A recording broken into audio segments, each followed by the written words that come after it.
Hello, everybody. Welcome to the Splinter Magic Show. I'm your host, Baby Omega, and I no longer stream on Splinterlands TV, but I stream on Twitch, I stream on YouTube, and I'm still here. In case you were wondering, uh, I don't know how many of you are still here. I see Johnny Depp was here and Bordeaux Music, so hello to you too.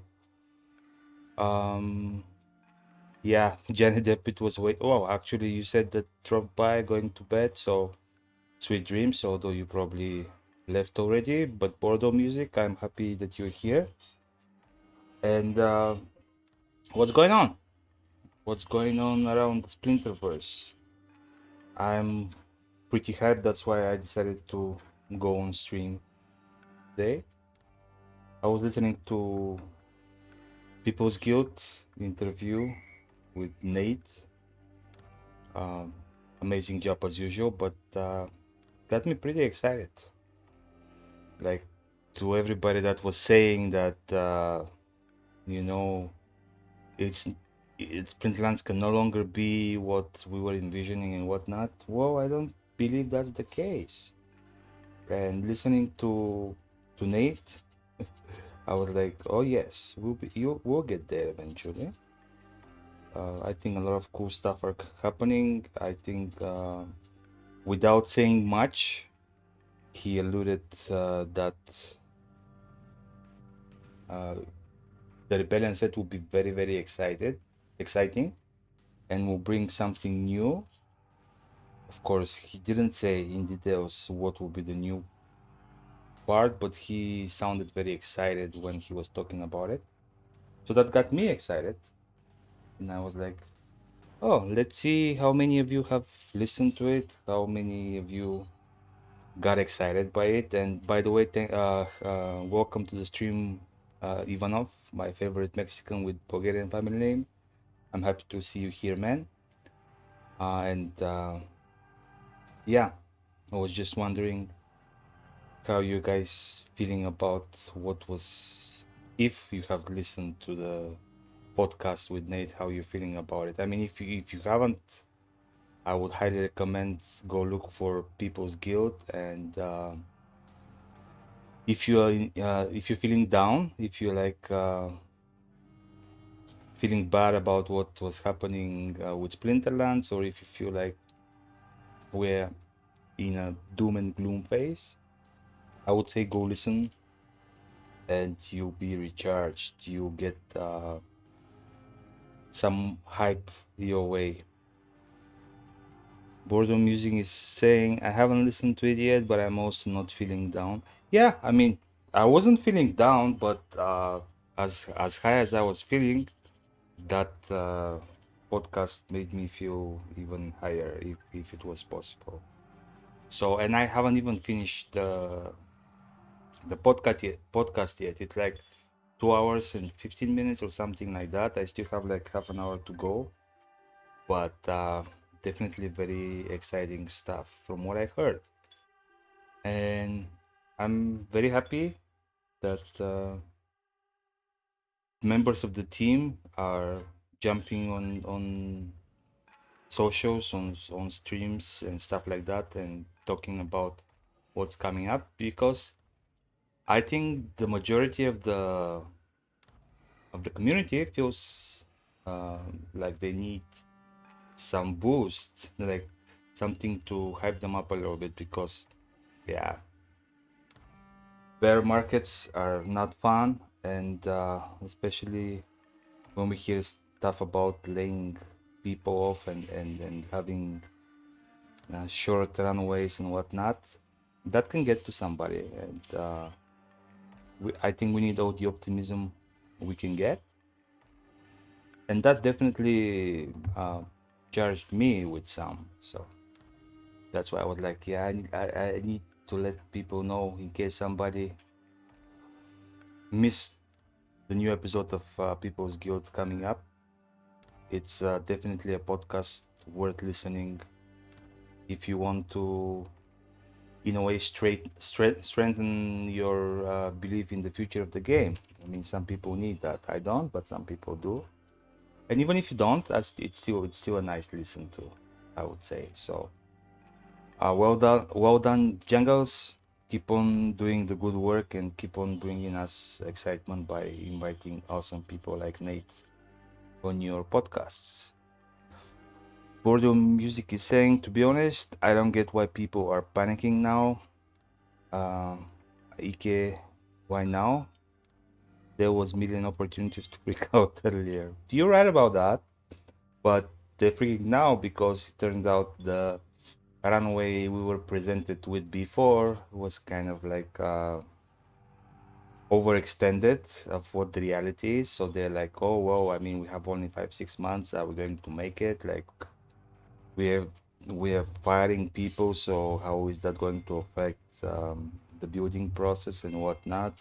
Are we not going to get any new exciting stuff anytime soon because the team is so much smaller now?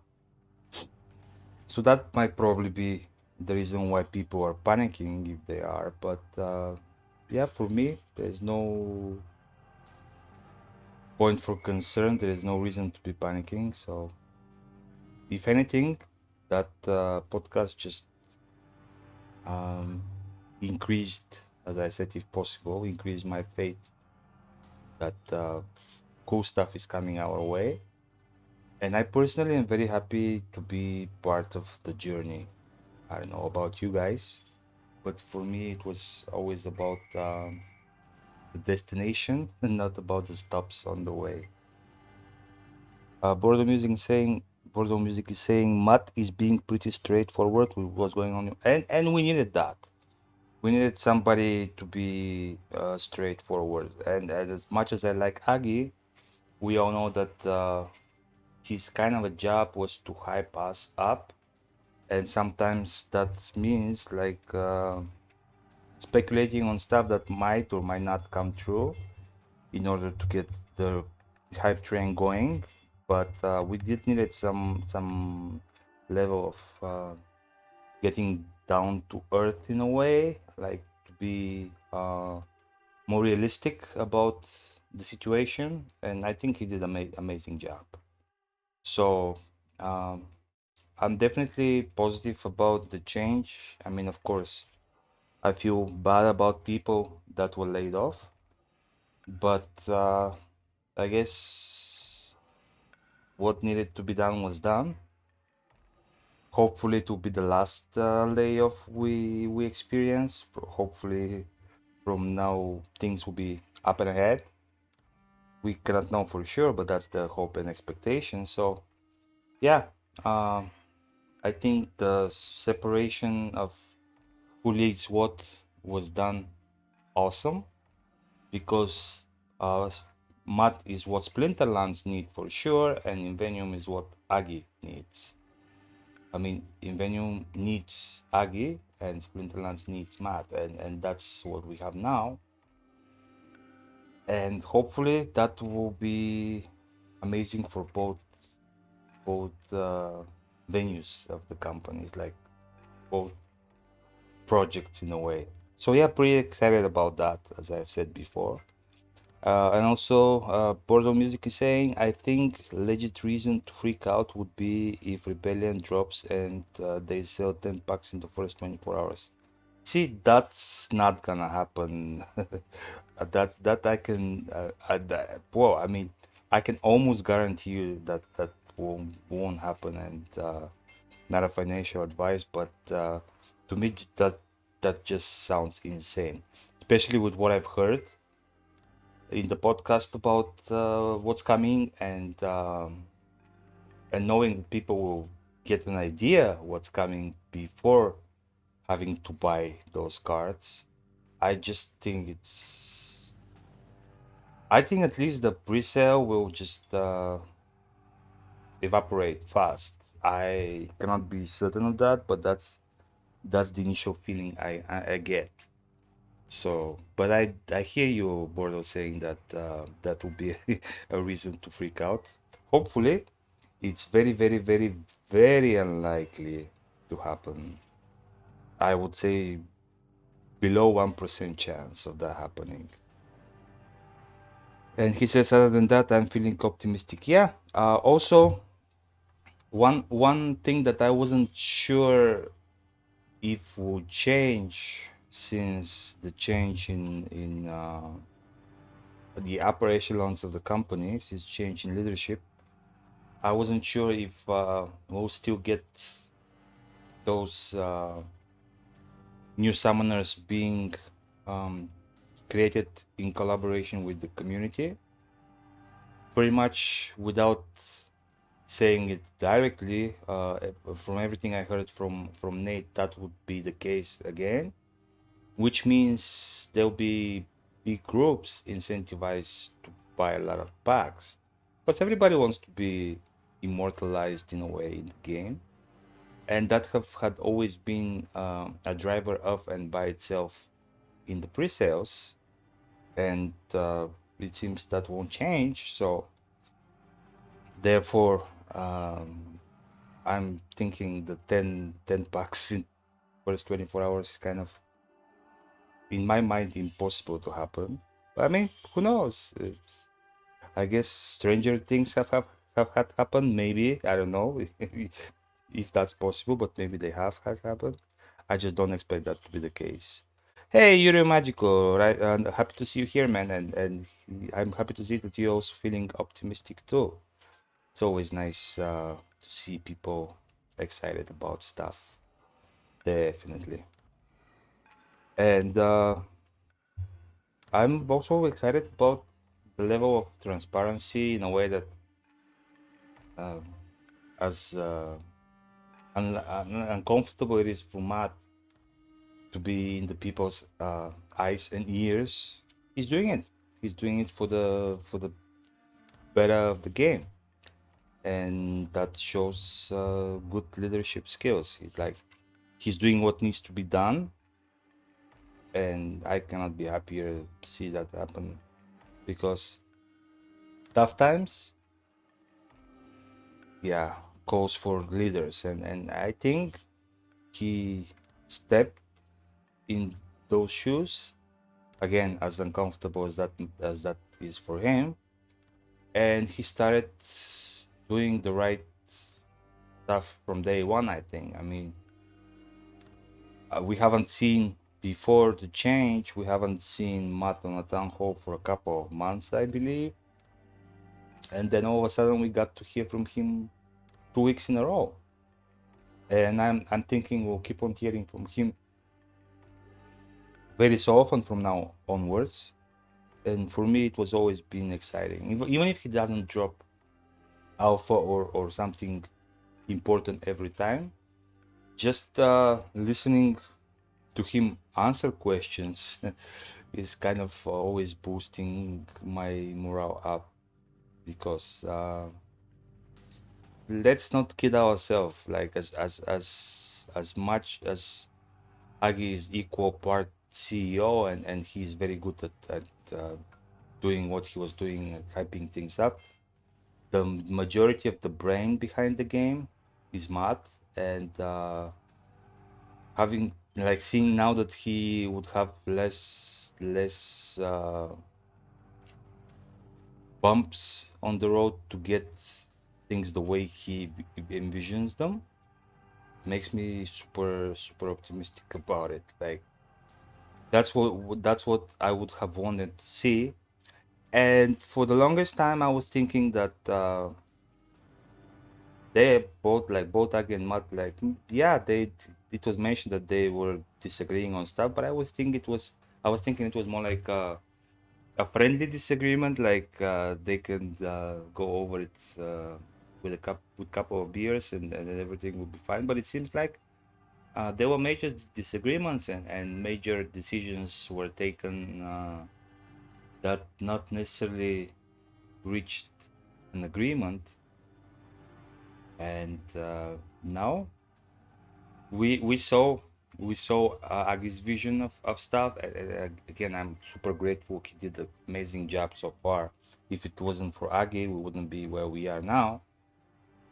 Uh, also in positive aspect, not only in the negative aspect. So I really appreciate it. But I would, if I would have to choose one person to steer the ship, I would probably go with the person that's brain is behind the whole project in a way of creating, like just purely making the game. So yeah, cool stuff. Good times. Bordeaux Music is saying 10 bucks was exaggeration, of course, but yeah.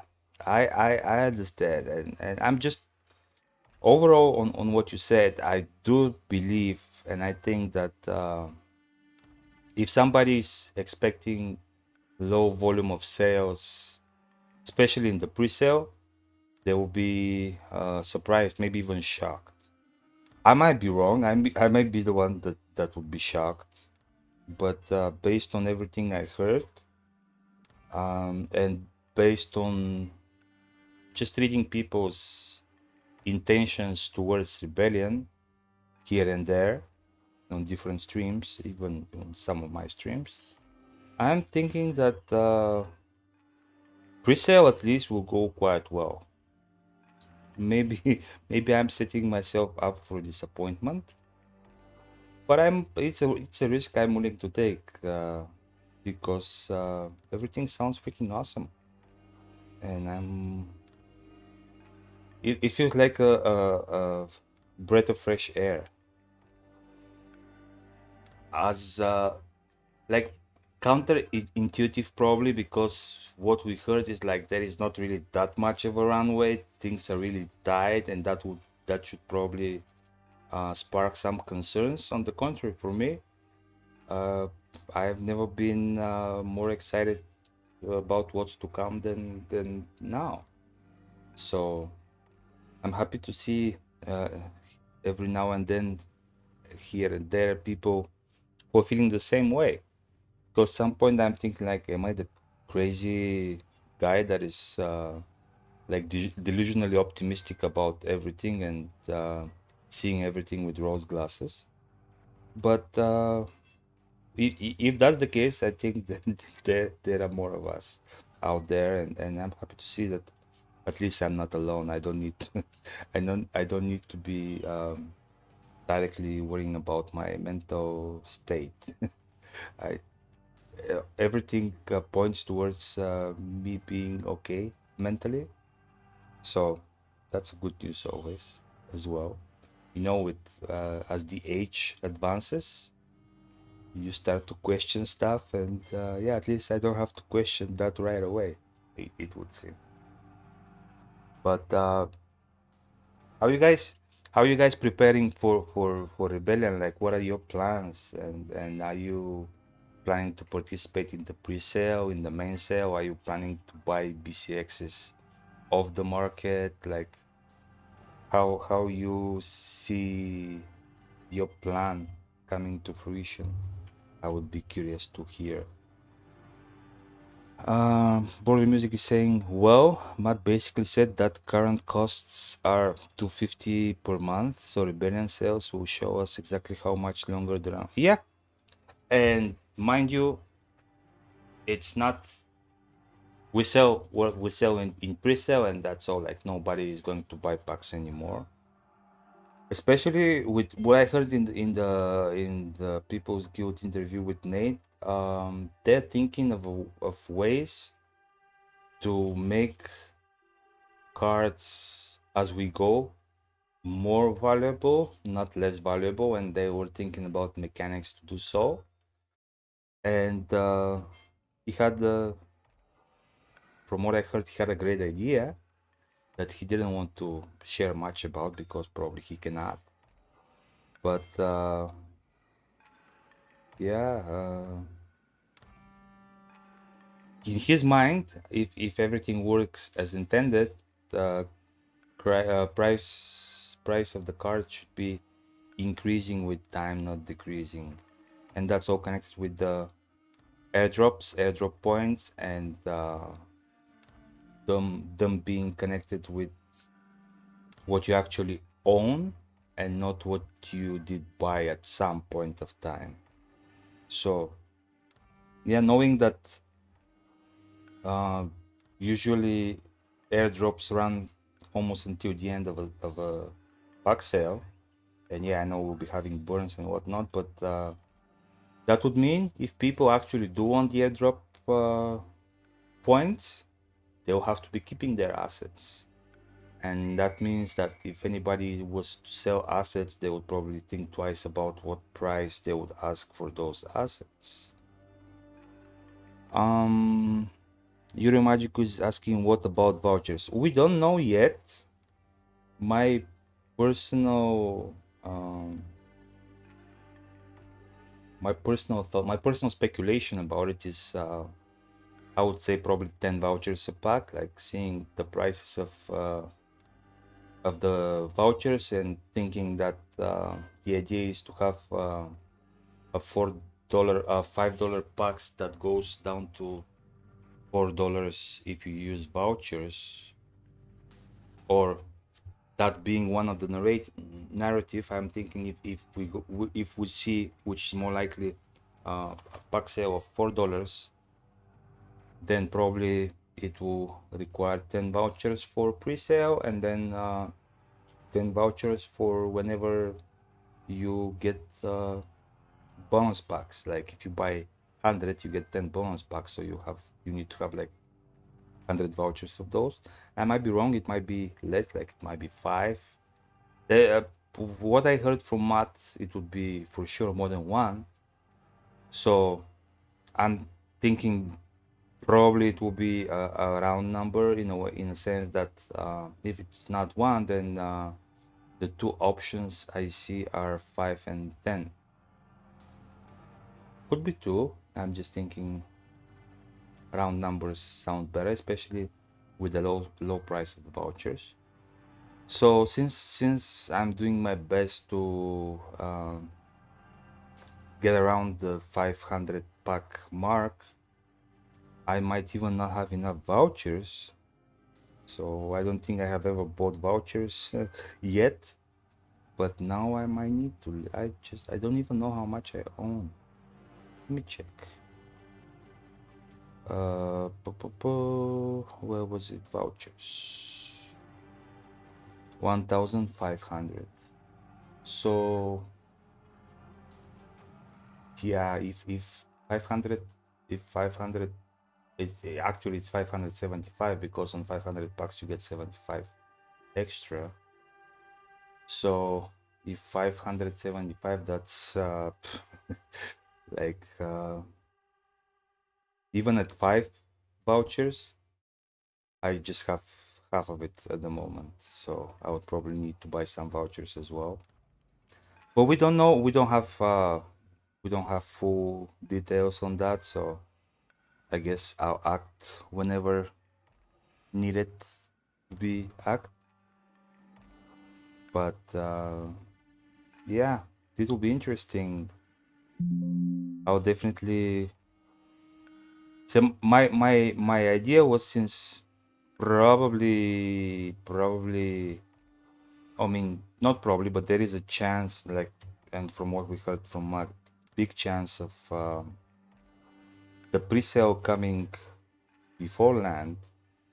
And I'm thinking at this point, even if it doesn't, all the DC I have stashed away for land, I would probably use it to buy packs, and then I'll figure this land later. I mean, it's just like 1.5 is not that exciting for me anyways. The only real valuable thing for me in 1.5 will be gathering research.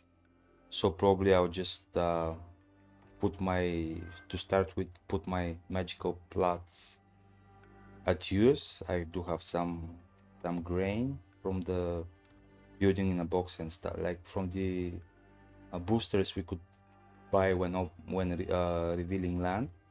So I do have some runway with the grain. So for the beginning, probably it will be just focusing on the magic plots that can give me some research, and then I'll figure it later. But I'm excited to be part of the pre-sale, and that will be limited time while land yeah, it will be lasting for a while.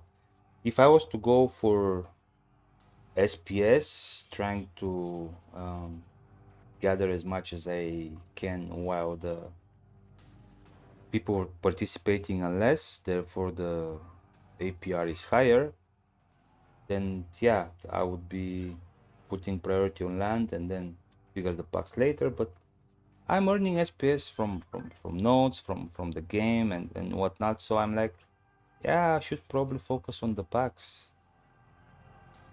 Since now I have some DC stashed, and then yeah, I'll figure land later. It's not a top priority anymore. And you're saying, oh my god, that's a lot of vouchers. Well, again, it's just speculation. I might be totally off. It might be just 2 vouchers. What I think I heard was he saying it will be definitely more than 1 voucher. So it will be probably at least two. And just my speculation is it will be like 5 to 10 vouchers. But I might be completely wrong. So don't don't panic yet here. Uh yeah, it's my speculation based on nothing but the price of the vouchers and the difference between a $5 pack and $4 pack. So again, I might be way off. Bordo is asking, do you have liquidity pools positions, Bebe? And if so, are you going to close them? Actually, no, I don't. Um, I was having in the beginning for a while, then I was like, I needed both the SPS and DC, like buying different packs and whatnot. So yeah, probably I should have the ones that I have, the DC. Probably I should have put it with some SPS in a liquidity pool with the whole land delay. But we were at like hearing all the time, coming soon, right around the corner. So I was like, is there even any point like putting them for 5 days? So I didn't. But it's okay. I'll be participating in the resource LPs hopefully once we get them out. So, do you have scholars? No, Yurio. And if we don't count Archmage as a scholar, I don't. Um, Getting some assets passively because I don't have much time spending to play the game. So I'm just automating my wild play. I have 3 accounts in total. Like one is, it was in champion, but I relegated it to diamond because I feel like I'm making more diamond chests for the season than I would make. I know that I'm making more diamonds than champion, but if I was to keep on doing the same thing with getting into champion like the first 5-6 days and then hovering around champion 3, champion 2, making like 3-4 champion chests a day instead of making 9-10 diamond chests a day and accumulating diamond chests for the season. I think I'll open more chests, and the difference between diamond and champion chests, as big as it is, I would count on the numbers, as in I have more chances of getting something. Maybe not as awesome, but still something. Whereas sometimes I open 4 champion chests and there are like 3 SPS and 1 potion. I mean, 3 chests with SPS and 1 with potion, or even 2-3 chests with potion and something like and 112 merits and what or whatnot. So I started betting on getting more chests in hope of at least a couple of them being good. So that's my strategy now for my main account. My secondary account is like silver gold, this around these levels, making gold chests for the season, but probably spending most of the time in silver, since for that account I don't have like any wild cards. All the ones I have, I keep them in my main account. So That's just to be getting some soulbound cards, so when the time comes that we see um, the change, like the change of reward cards, and we get to unlock the ones we have, I would have some cards to top up my main set if I haven't maxed stuff out. So it's more like a leverage play. And my the third one is actually a account that is in bronze that I play manually in modern, but I think I haven't played it like 5 6 days. So like it's like I don't have the time to play it every day. So whenever I have time, I jump and I play some modern battles, but it's not as much. So technically, two accounts that I automate, and the third one whenever I have time. You're saying I am looking for a scholarship to play diamonds. Uh, okay. I'll I'll have that in mind. Let me see. You're saying more down the road, but let's see. Boredom Music say I'm hoping to move funds from other chains, but times are yeah the same. Although I think everything that I had on other chains that was like even some of the stuff I sold at a loss just so I can move it in Ethereum and buy some DEC with it.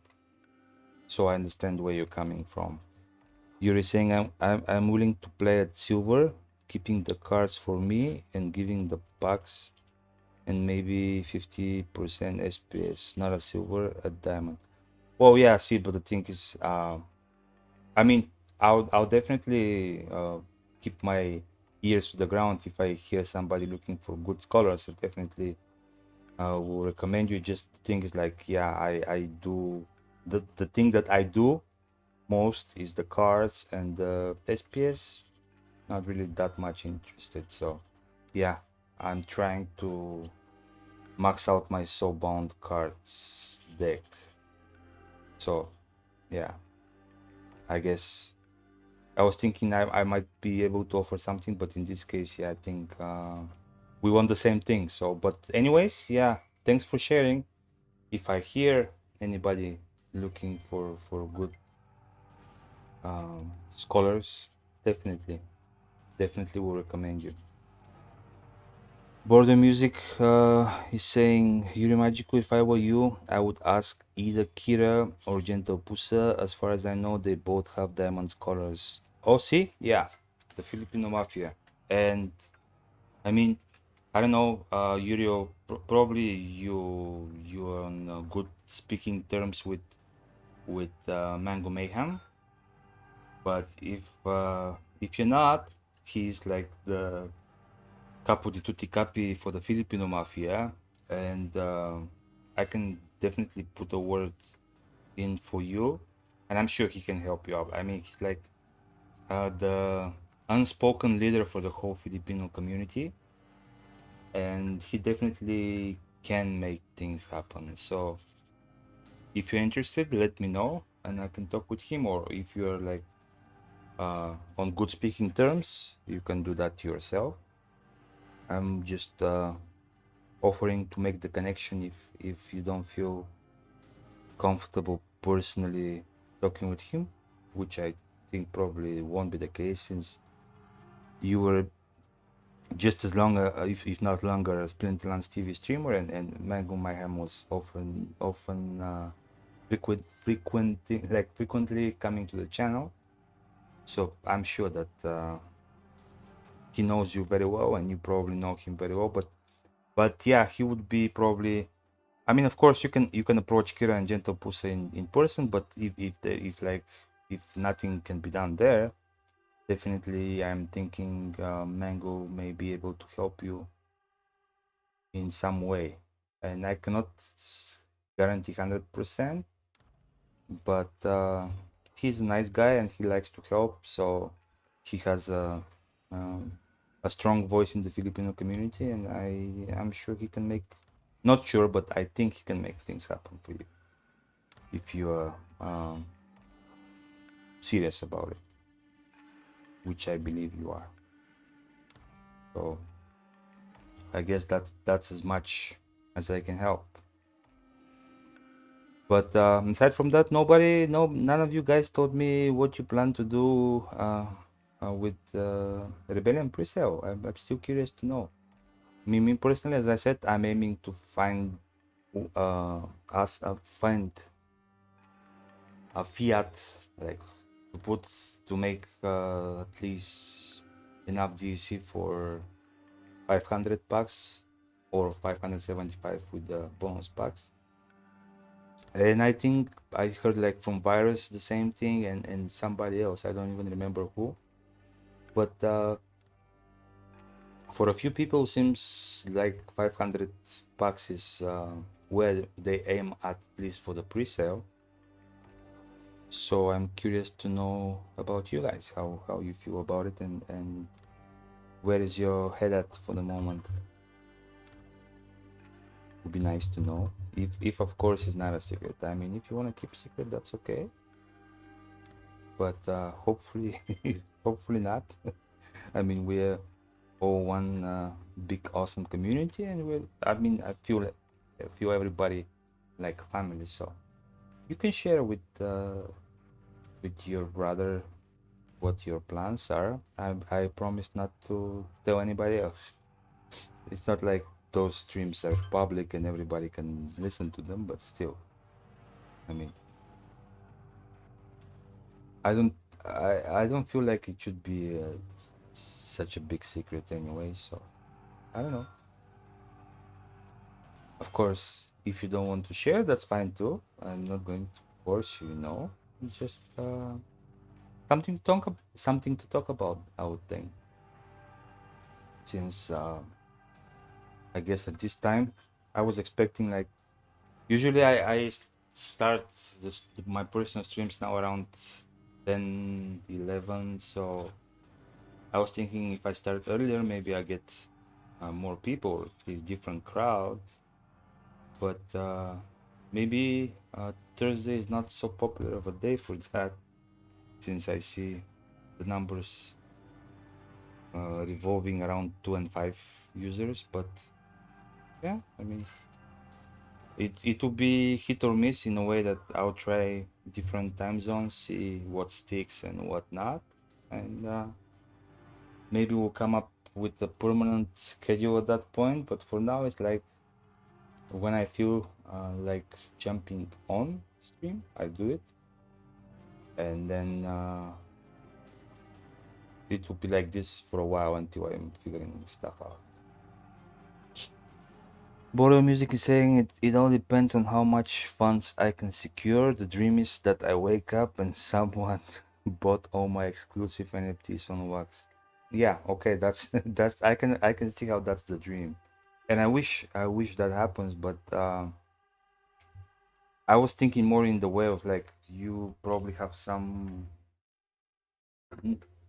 maybe not exactly plans, but some estimates to where you are aiming at. Like in my case, yeah, I don't know if I'll get enough for 500 packs, but I know that that's what I'm aiming for. So I have like a clear goal, whether I achieve it or not.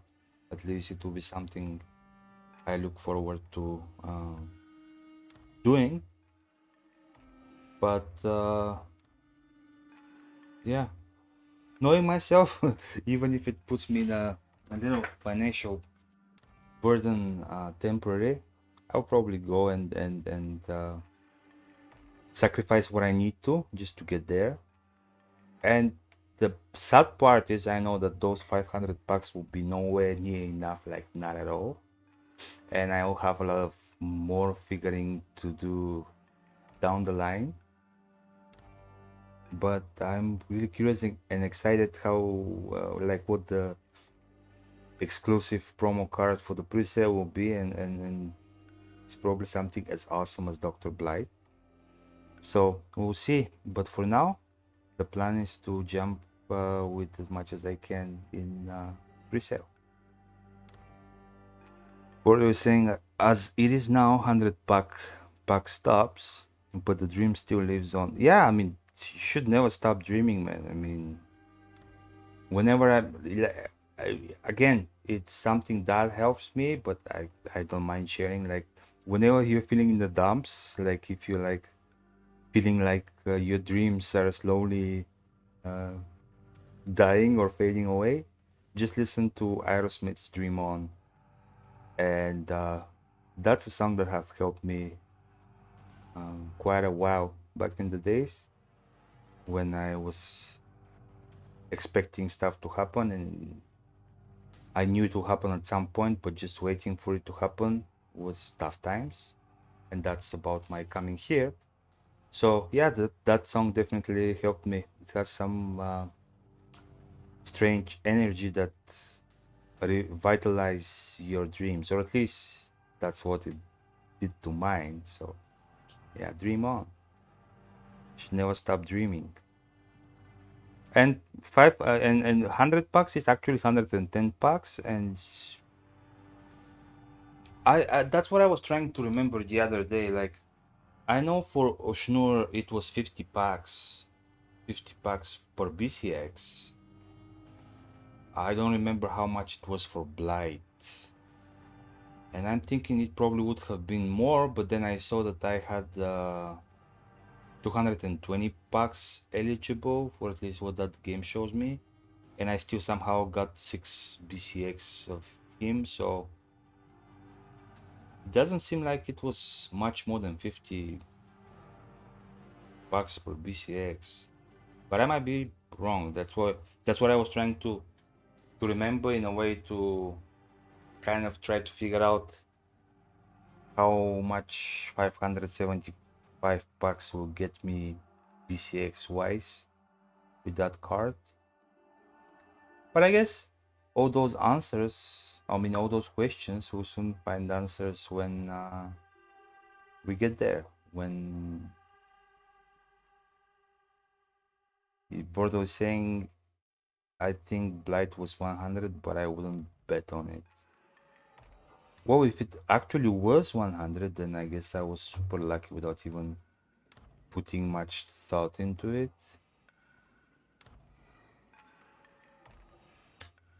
And then again, I thought I bought more than 220 Chaos Legion packs in the pre-sale, but when I go to airdrops, it says my eligible packs 220. And then they went to 905. Then 220 got me 6 BCX. So yeah, I mean, if somehow it was 100 eligible packs, it's kind of like overkill. 6. I don't know. I don't know.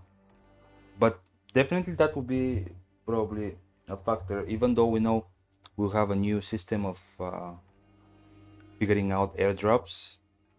I would still my aim, and again, depends on the card, depends how big is the difference between level 3 and level 4, but my goal had with the airdrops had always been to aim to have at least 6 BCX to get at least to gold level, which also aligns with my present situation where I'm playing in diamond, so I don't get penalized for gold level cards.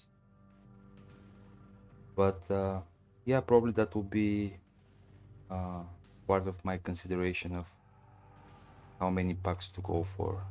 Like if I know that getting 580 packs will get me one more B6, of course I'll just get like, no way, I'm buying like 5 more packs. I mean, if I ever get to that point where I'm aiming for. But yeah, interesting. And let me see how much time more I have. I think I still have like 10-15 minutes more. So maybe somebody want to touch on a subject, or just other people also sharing their plans for rebellion. Let me check play a couple of bronze games, just since I'm on the PC and I'm on maybe. I feel like now that I haven't played almost a week, I feel like I'll be very rusty for bronze. But yeah, let's see. At least I have delegated my level to Lama and level to Yodin, so that helps me a bunch, even though I don't have Quora here. How much we have? Oh, we have only 10 hours. Then at some point I have to put my teams as well, but it won't be now. It won't be on stream, sorry. uh, yeah. Yeah, let's see, new focus.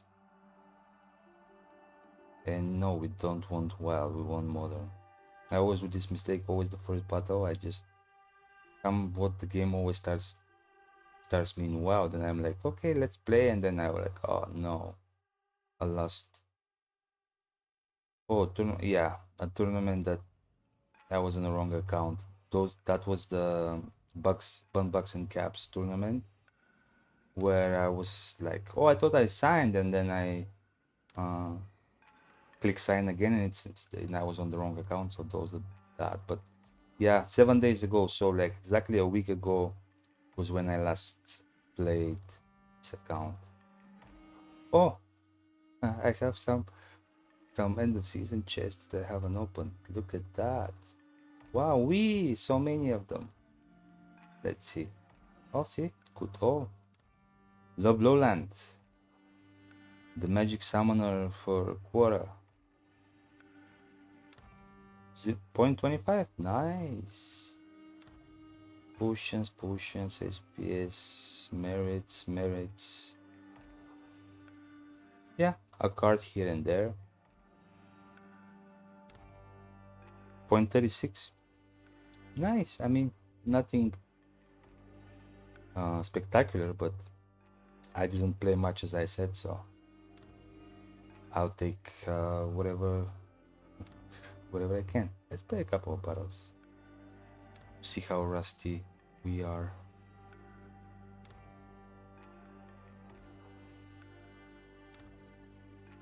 33 mana. Oh, that's a Yodin. Definitely a Yodin game. Oh.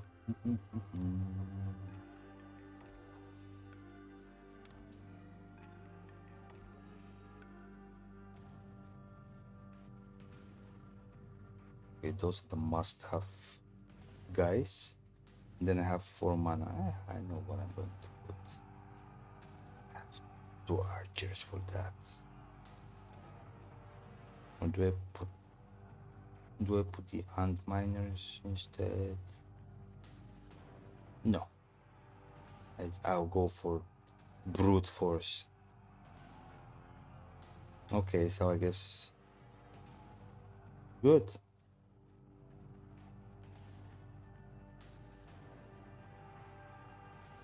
Especially, yeah, let's see.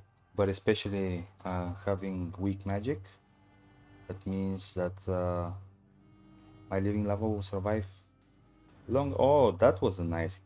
Well done, Bloodmaker. You single-handedly won the game. Well, maybe I would have won it anyways, but yeah, that was very helpful. Taking care of the killer early on. Yeah, that was a good one. Without losing even a single card. Well done me, I guess. Border music saying 2 merits in a chess should be illegal. I hear you. I agree with you. It's just, but it is what it is. I mean, I guess 2 merits is better than 1 in a way, ish, maybe. Hmm. Opportunity. Well, let's see if we can get some llama play going on. Hmm.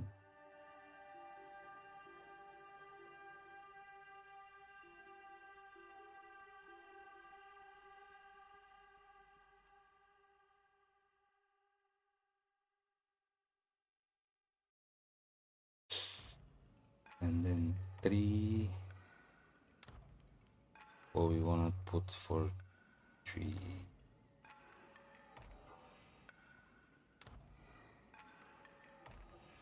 Mm-hmm. Mm-hmm. Mm-hmm. Yeah, the vampire bat. Maybe he can take some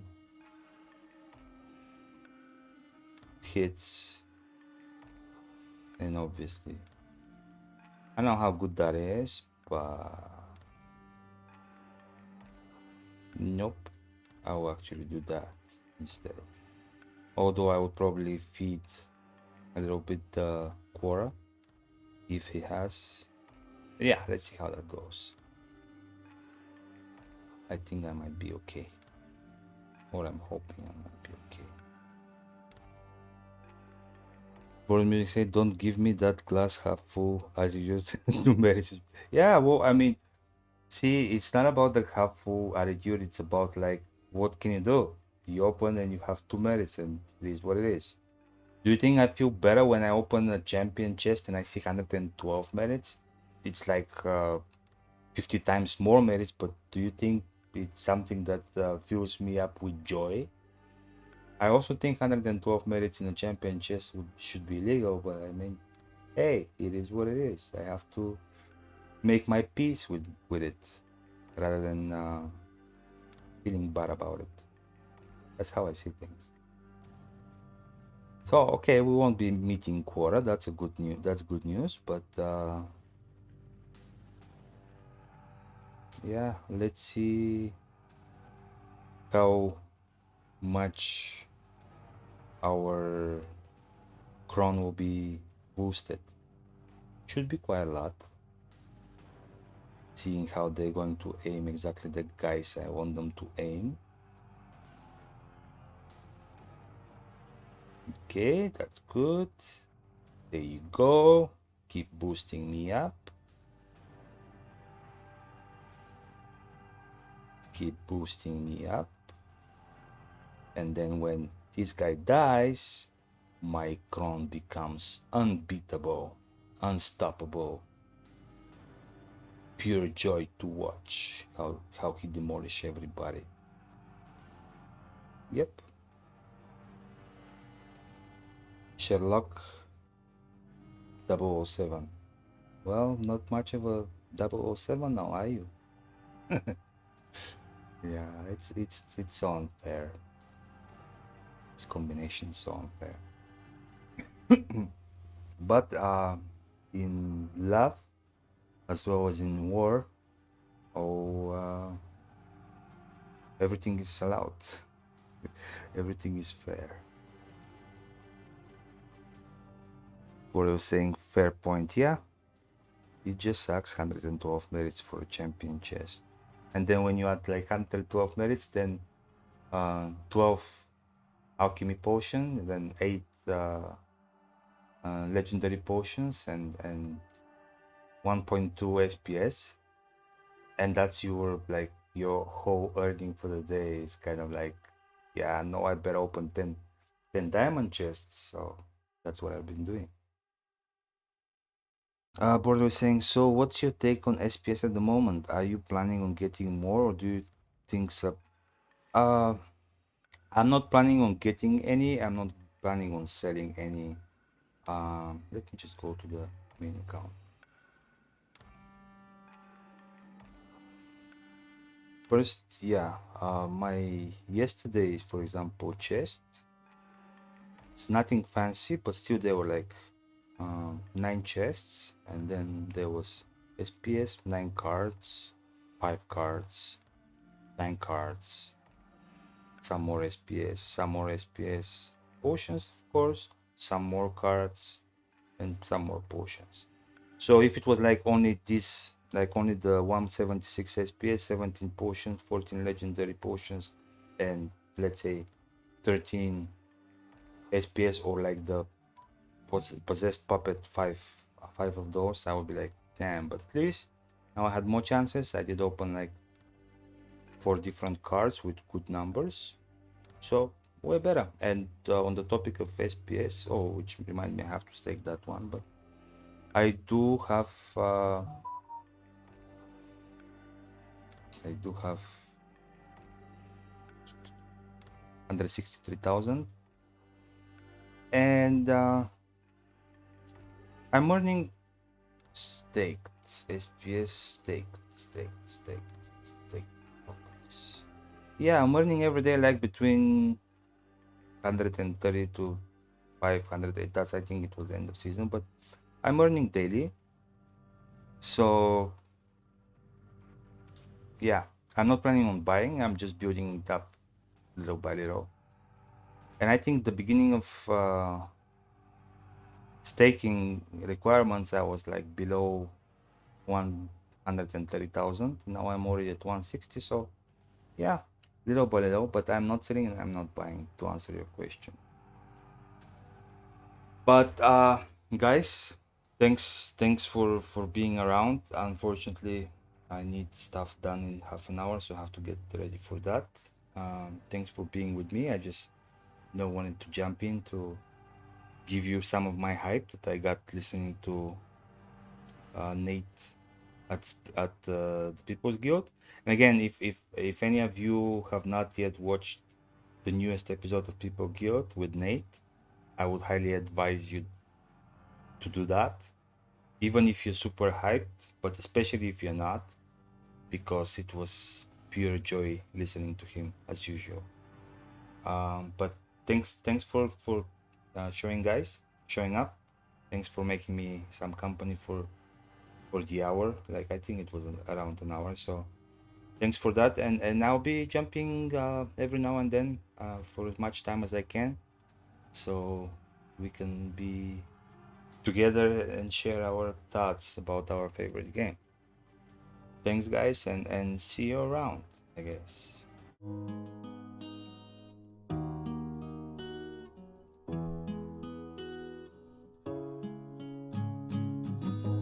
The time age has spoken, the future has been made clear. The dark lord has broken all hope and turned it to fear. So you'll get no mercy from General Sloan. No mercy will ever be shown. You can try, but the kindness has died, just hatred inside. So you'll get no mercy from General